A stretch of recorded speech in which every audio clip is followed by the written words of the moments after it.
El vendedor de estatuas. Cuento de Silvina Ocampo. Para llegar hasta el comedor había que atravesar hileras de puertas que daban sobre un corredor estrechísimo y frío, con paredes recubiertas de algunas plantas verdes que encuadraban la puerta del excusado.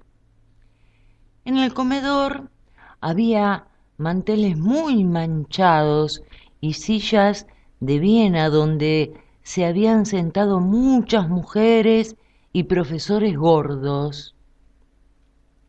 Mem, Renard, la dueña de la pensión, recorría el corredor golpeando las manos y contemplaba a los pensionistas a la hora de las comidas.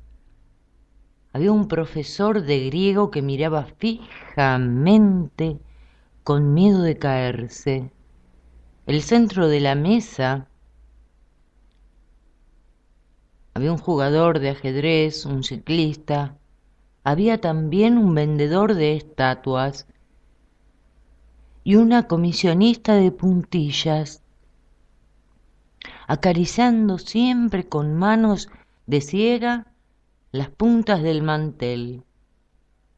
Un chico de 7 años corría de mesa en mesa hasta que se detuvo en la del vendedor de estatuas.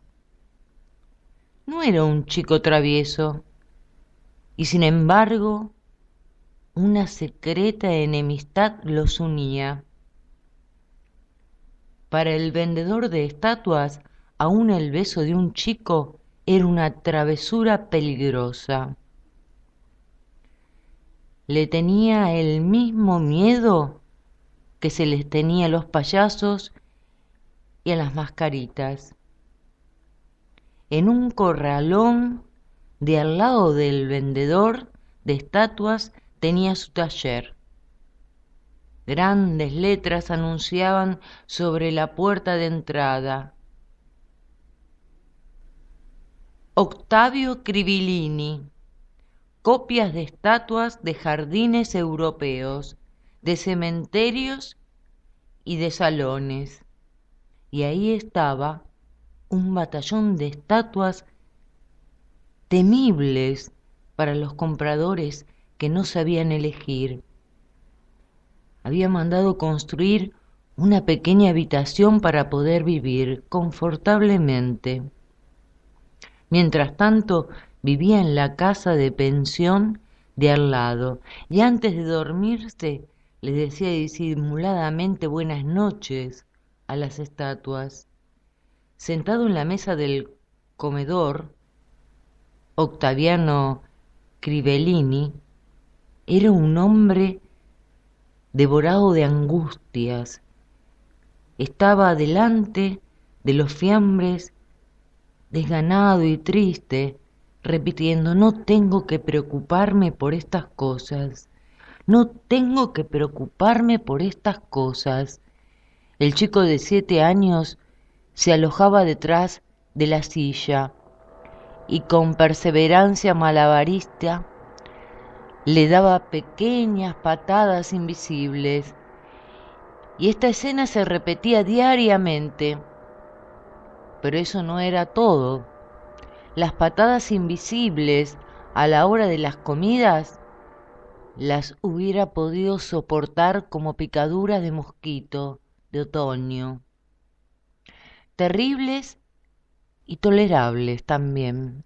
Existe el descanso del mosquito por la noche. Las piezas sin luz y el alambre tejido en las ventanas, pero las diversas molestias que ocasionaba Tirso, el chico de 7 años, eran constantes y sin descanso. No había dónde acudir para liberarse de él. Debía de tener una madre anónima, un padre aterrorizado que nadie se atrevía a interpelar. Hacía ya una semana de aquella noche en que se había escapado de la casa detrás de él. Sin duda, lo había visto repartir besos con un movimiento habitual de limpieza sobre las cabezas de yeso que se movían en la noche con frialdad de estrella. Tirso se rió destempladamente y cabalgó sobre un león con melena suelta y abultada. La luna hacía de la tierra un largo relleno de sombras donde lloraban ángeles de cementerio, alguna Venus de ojos vacíos, alguna Diana cazadora corriendo contra el viento, algún busto de Sócrates. Octaviano, al ver a Tirso cabalgando sobre uno de sus leones preferidos, abrevió rápidamente su despedida nocturna y se fue abrumado de vergüenza y terror. Tirso, creyendo que el vendedor inmóvil de estatuas no lo había visto, sintió que tenía un poder prodigioso de invisibilidad y volvió a acostarse en punta de pies con la sensación de haber presenciado un milagro. Desde ese día, todas las noches, lo había seguido hasta el corralón. Se había familiarizado con las estatuas, con las manos y los pies de yeso guardados en los armarios, con los perros blancos. Octaviano, en cambio, se había distanciado de sus estatuas, las limpiaba ahora con escasas caricias delante del chico. Tirso empezó a cansarse de ese don de invisibilidad del que gozaba desde hacía poco tiempo. El jugador de ajedrez le había hablado 2 o 3 veces. El ciclista le había dado un caramelo. La comisionista le había probado un cuello de puntillas, confundiéndolo con una chica, un día que llevaba un delantal, pero el vendedor de estatuas no le hablaba.